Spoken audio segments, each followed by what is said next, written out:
कि आप जो अमरनाथ नहीं जा सकता, बर्फानी अमरनाथ, यहाँ की यात्रा करे, यहाँ के जो अपनी मनोकामना पूर्ण करे, क्योंकि जो बाबा बूढ़ा अमरनाथ जी हैं वो सबकी मनोकामना पूर्ण करते हैं।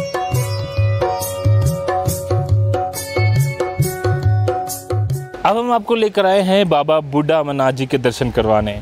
पुंछ से करीबन 22 किलोमीटर दूर मंडी में ये जो मंदिर है वो पड़ता है, और माना ऐसा जाता है कि जो लोग बाबा बर्फानी के दर्शन करने कश्मीर नहीं जा सकते वो यहाँ पर आएँ, क्योंकि कई सारी अड़चने हैं, वहाँ पर पहाड़ चढ़ने पड़ते हैं, रास्ता जो है वो थोड़ा जटिल है। पर यहाँ अगर बात करें तो सहूलियत के साथ यहाँ बाबा बूढ़ा अमरनाथ जी के दर्शन करने आप आ सकते हैं, और माना जाता है कि जो लोग वहाँ नहीं जा सकते उनकी यात्रा यहाँ पूरी होती है। हम आपको पूरा परिसर भी घुमाएंगे मंदिर का, और पंडित जी से भी बात करने की कोशिश करेंगे कि क्या मान्यता है इस बाबा बूढ़ा अमरनाथ जी की, और क्यों इतने श्रद्धालु जो हैं वो यहाँ पर आते हैं, और किस तरह से अपनी मनोकामनाएं यहाँ पर पूर्ण कर यहाँ से झोलियाँ भर कर लेकर जाते हैं।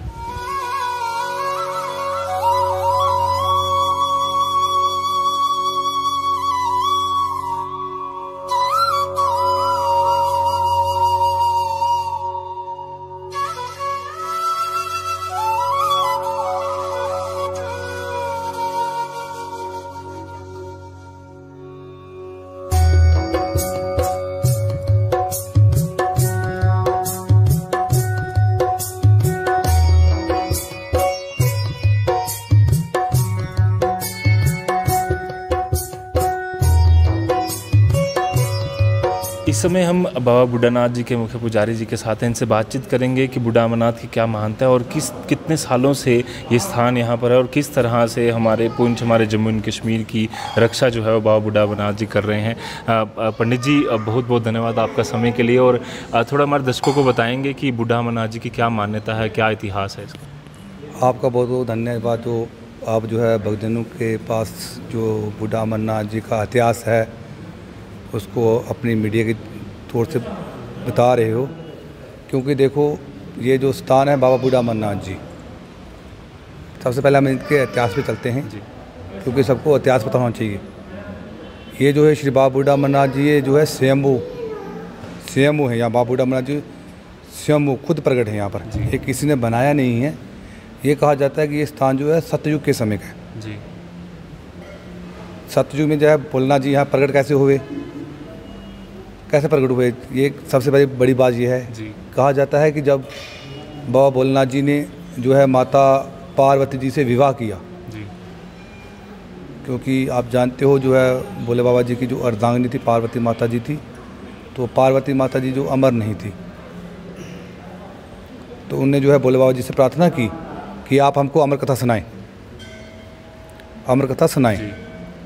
क्योंकि भोलेनाथ जी अमर थे, माता जी ने चाहा कि मैं भी अमर हो जाऊं कथा सुन के। तो भगवान जी ने जो उनकी विनती स्वीकार की, स्वीकार करने के बाद जो है भगवान जी को एक स्थान चाहिए था जहां उन्हें अमर कथा करनी थी जी। तो भगवान जी कैलाश से निकले, जब यहाँ पर पहुँचे तो ये स्थान को जो है बहुत प्रिय लगा, बहुत अच्छा लगा, तो कहा जाता है भगवान जी यहाँ पर रुक गए। तो उनने निश्चय किया कि जो अमर कथा यहीं पर सुनाई जाएगी जी। तो कहते जब यहाँ पर अमर कथा शुरू की गई तो भगवान भोलेनाथ जी जो है समाधि में चले गए, क्योंकि उन्होंने कथा करनी थी। सामने उन्होंने जो है माता पार्वती जी को बिठाया तो कथा शुरू कर दी। जब कथा शुरू की गई तो भगवान जी समाधि में थे, तो माता जी भी जो है, माता जी को निंद्रा माता ने अपने वश में कर दिया, माता जी भी सो गई जी। तो एक पेड़ था, पेड़ पर 2 कबूतर के बच्चे थे। तो जब भगवान जी कथा कर रहे थे, कथा उनने सुननी शुरू कर दी, क्योंकि जब भगवान जी कथा कर रहे थे तो उनको कोई आवाज़ आ रही थी ओंके की, कोई कथा सुन रहा है जी। तो कहते जब वो कथा सुन के जो 2 कबूतर वो अमर हो गए। जब कथा समाप्त हुई तो माता जी जो है निंद्रा से बाहर आई, भोलेनाथ जी समाधि से बाहर आए, तो माता जी ने जो है भोले बाबा जी से हाथ जोड़ के प्रार्थना की कि आप हमको अमर कथा सुनाएं। तो भगवान ने कहा मैं अमर कथा सुना के समाप्त कर चुका हूँ। तो माता ने कहा मैंने कथा सुनी ही नहीं। इस पर भोले बाबा जी को क्रोध आ गया कि जब मैं कथा कर रहा था कौन सुन रहा था। जब उन्हें अपने दिव्य दृष्टि से देखा, जो 2 कबूतर कथा सुन के अमर हो चुके थे वो दिखाई दिए, भगवान को और क्रोध आया। तो भगवान जी कहते हैं जो 2 कबूतर थे वो भोलेनाथ जी के डर से यहाँ से भाग के बर्फानी अमरनाथ गुफा में जाके छुप गए, जो कश्मीर में है जी, कश्मीर में। तो कहते हैं जब यहाँ से भोलेनाथ और माता पार्वती जी वहाँ पर पहुँची तो भगवान जी क्रोध में थे। तो माता जी ने जो है हाथ जोड़ के विनती की कि अगर आप इनको मारोगे, क्योंकि अमर हो चुके हैं, अमर चीज़ कभी मरती नहीं है, नष्ट नहीं होती, आप इनको मारोगे तो अमर कथा है उसका कोई महत्व नहीं रहेगा। आप कृपया इनको क्षमा करें तो हमें वापस कथा सुनाएं। तो भगवान जी का क्रोध शांत हुआ। शांत होने के बाद कहते हैं जो माता जी को वहाँ वापस अमर कथा सुना के बर्फानी अमरनाथ में माता जी को अमर किया गया। कहने का भाव है कथा जो यहाँ से शुरू की गई ख़त्म जाके बर्फानी अमरनाथ में हुई। ये आप सामने देख रहे हो पाल की, ये पूरा एक ही पत्थर है जी। ये देख रहे हो आप, एक ही पत्थर से, ये एक ही चट्टान और एक ही पत्थर का बना हुआ है। इसके अंदर जो है सफ़ेद बाबा बूढ़ा अमरनाथ जी, वो भगवान जी बूढ़े के रूप में विराजमान हैं। ये भगवान जी के ऊपर पालकी है, अंदर भगवान जी बूढ़े के रूप में विराजमान हैं। इस पालकी की ज़मीन में कितनी गहराई है किसी को पता नहीं है, इस पर बहुत खोज की गई, इसका नीचे अंत नहीं है, कोई अंत नहीं। तो एक बात जानते हो कि जब युग चेंज होता है, प्रलय होती है, ये स्थान जो है सिद्ध पीठ है, क्योंकि यहाँ पर भगवान भोलेनाथ जी ने साक्षात अमर कथा की है। ये नष्ट नहीं होते, ये जो है मिट्टी में लिप्त हो जाते हैं। जब कोई नया युग होता है तो भगवान किसी को स्वप्न में दर्शन देके उस स्थान को वापस उजागर करते हैं। कहा जाता है जब सतयुग समाप्त हुआ, प्रलय हुई, ये स्थान जो है मिट्टी में दब गया, लिप्त हो गया। तो जब त्रेता युग आया, त्रेता युग में जानते हैं आप जो है रावण था, रावण के दादाजी पलस्त मुनि, क्योंकि इस स्थान को उजागर होना था तो पलस्त मुनि को तप के लिए कोई जगह चाहिए थी, कोई स्थान चाहिए था। जब वो ध्यान में बैठे उनको ये स्थान दिव्य दृष्टि में आया, वो यहाँ पर आए, इस स्थान को मिट्टी से निकाला तो यहाँ बैठ के उन्होंने कई हज़ार वर्ष तप किया। फिर कहते हैं जब त्रेता समाप्त हुआ, प्रलय हुई, ये स्थान फिर मिट्टी में लिप्त हो गया। फिर आया द्वापर युग। द्वापर में कहते हैं जो पांडु थे उनको वनवास था, वो यहाँ पर आए, यहाँ से स्थान को मिट्टी से बाहर उजागर किया, यहाँ पूजा अर्चना की और चले गए। जब द्वापर युग समाप्त हुआ, प्रलय हुई, ये स्थान फिर मिट्टी में लिप्त हो गया। फिर आया कल युग जो अभी चल रहा है। तो कल युग में कहते हैं आज से 2500 साल पहले, क्योंकि 1947 से पहले पुंछ एक राज्य था, इसका नाम था प्लस्त राज्य। प्लस्त राज्य क्योंकि ये जो है रावण के दादाजी की बसाई हुई नगरी थी। तो जो आज से 2500 साल पहले जो प्लस्त राज्य की महारानी थी, चंद्रिका उसका नाम था, तो वो क्या करती थी, हर वर्ष यहाँ से एक गाँव पड़ता 10 मील दूर, 10 किलोमीटर दूर, उस गाँव का नाम है लोरन। वो इस राज्य की राजधानी थी, उसे कहा जाता था लवरकोट। तो महारानी क्या करती थी, हर वर्ष वहाँ से श्रावण के महीने में बर्फानी अमरनाथ के लिए यात्रा करती थी, क्योंकि उसे भोले बाबा से बहुत प्रेम था और भोले बाबा की वो बहुत उपासक और भक्तानी थी।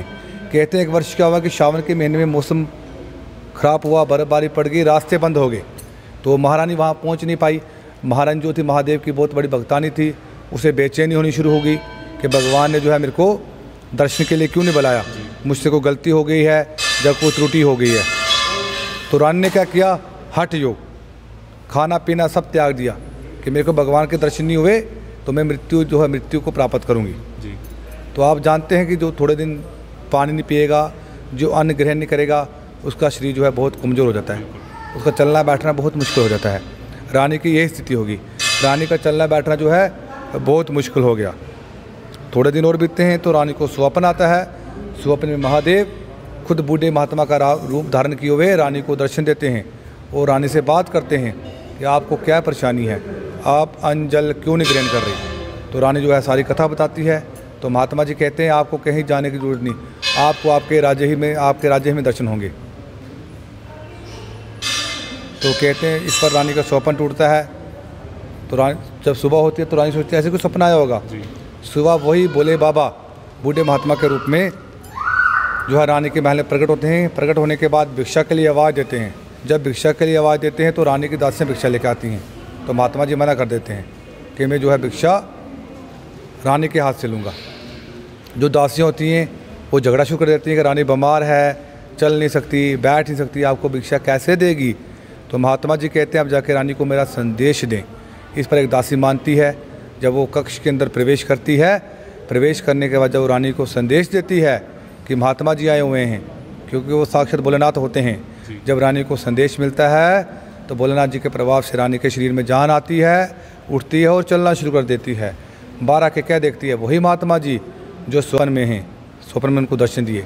वो प्रणाम करती है। प्रणाम करने के बाद महात्मा जी ने उनसे पूछते हैं कि आपने को पहचाना। बोला पहचान लिया। कि आपने स्वप्न में को दर्शन दिए थे। तो वो भोलेनाथ जी से हाथ जोड़ के प्रार्थना करती है महात्मा जी से कि आप हमको स्थान बताइए। फिर कहा जाता है कि वहाँ 10 किलोमीटर दूर रानी के सैनिक और पालकी तैयार की जाती है। पालकी में रानी को बिठाया जाता है और यहाँ लाया जाता है।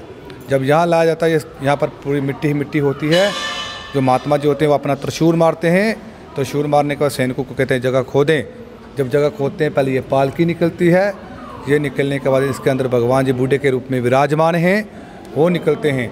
वो निकलने के बाद सफाई की जाती है। सफाई करने के बाद जो महात्मा जी होते हैं वो रानी को अंदर ले जाते हैं और अपने हाथ से पूजा कराते हैं। जब पूजा समाप्त होती है तो वो रानी को वर देते हैं कि जो कोई अमरनाथ नहीं जा सकता, बूढ़ा है, बीमार है, किसी कारणवश वहाँ नहीं पहुँच सकता, यहाँ दर्शन करेगा, उसकी यात्रा पूर्ण है। और जो अमरनाथ जी के दर्शन करके यहाँ दर्शन नहीं करेगा, उसकी यात्रा पूर्ण नहीं मानी जाएगी।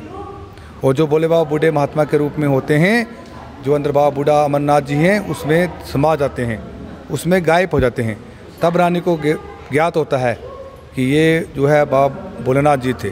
तब रानी इनसे प्रार्थना करती है कि आपने मेरे को बूढ़े के रूप में दर्शन दिया, इसलिए कलयुग में जो है आपका नाम बाबा बूढ़ा अमरनाथ जी होगा, इसलिए इनको बूढ़ा अमरनाथ जी कहा जाता है। और ये मंदिर के बैक साइड जो है, एक पीछे की तरफ एक नदी बहती है, गंगा मैया, उसको जो कहा जाता है उसको कहा जाता है प्लस्त गंगा जी। वो भी रावण के दादाजी के नाम से है। जो अभी सावन का महीना शुरू हुआ है, जब हमारी यहाँ यात्रा होती है जी, जो भक्तगण आते हैं वहाँ स्नान करते हैं और यहाँ बाबा बूढ़ा अमरनाथ जी की पूजा करते हैं।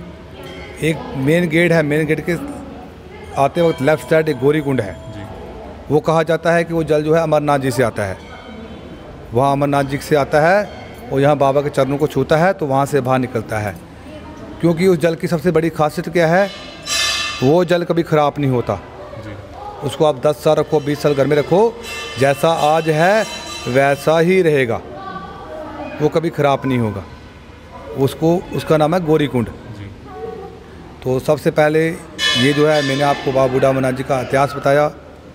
हम सभी भक्तों से, पूरे विश्व के जितने भी प्राणी हैं, हम सब से हाथ जोड़ के प्रार्थना करते हैं कि आप जो अमरनाथ नहीं जा सकता, बर्फानी अमरनाथ, यहाँ आके यात्रा करे, यहाँ आके जो अपनी मनोकामना पूर्ण करे। क्योंकि जो बाबा बूढ़ा अमरनाथ जी हैं वो सबकी मनोकामना पूर्ण करते हैं।